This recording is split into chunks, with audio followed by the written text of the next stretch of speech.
Thank you, Mr. Chairman, very much. Mr.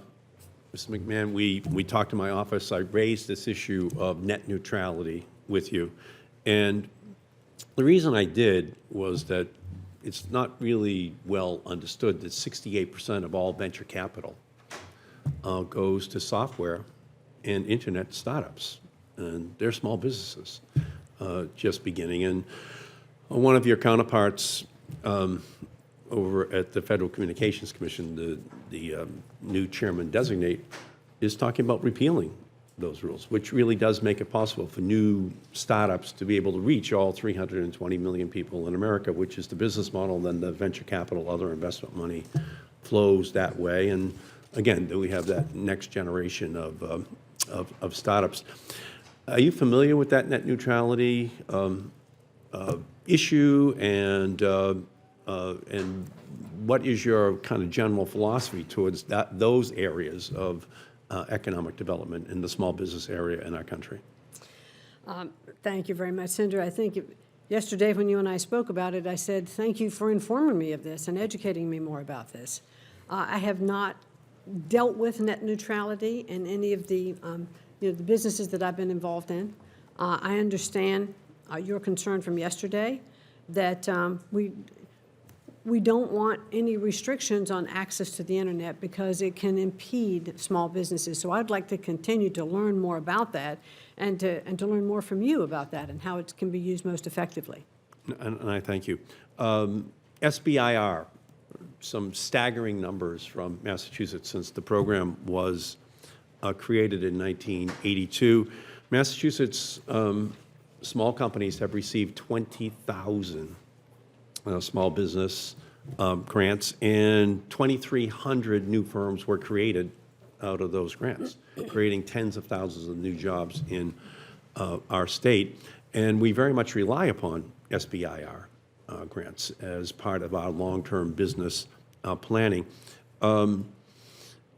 Senator Shaheen and I and others, we've been advocating to make this a permanent program. Have you had a chance to look at SBIR, and what would you think about the prospects of your support for making it a permanent program? I've just begun to familiarize myself with it, and I have talked with many of the senators who are on the committee who have said how important SBIR has been to their constituents, especially in the world, as you and I talked about yesterday in small businesses, of technology and startups and what a large proportion they are now of small businesses, especially in your state.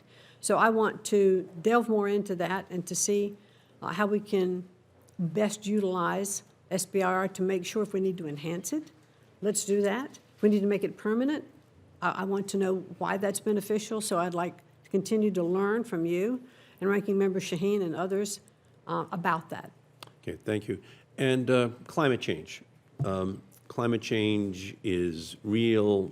It's happening. We see it along the coastlines, especially of our country. And over again, FEMA and the SBA have had to respond in order to give help to Louisiana affected by historic flooding, or along the Northeast with historic storms that hit our coastlines.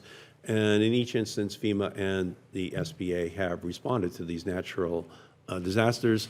Climate change is only going to get worse. Have you looked at that issue of what that impact is and what planning SBA might have to make in order to deal with these changing conditions, especially its impact on small businesses? I learned from you yesterday about the warming of the waters. Massachusetts up to Maine and around through the Cape Cod area. The fastest warming body of water in the world. And I found that a fascinating statistic.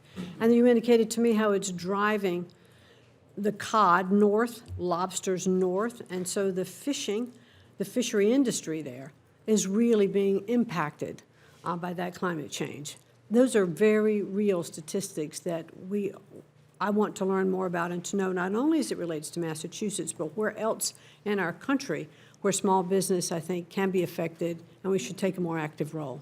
And I'll just say in conclusion that after the Sineev brothers attacked Boston on Memorial Day in 2013, the SBA stepped up to help all the small businesses in that area so that they Wow. could recover. And I think that's just another great function of the SBA that's not fully understood, whether it be natural disaster or man-made. The SBA has been there, and hopefully under your leadership, we can see a continuation of that great tradition. Thank you. Thank you very, very much.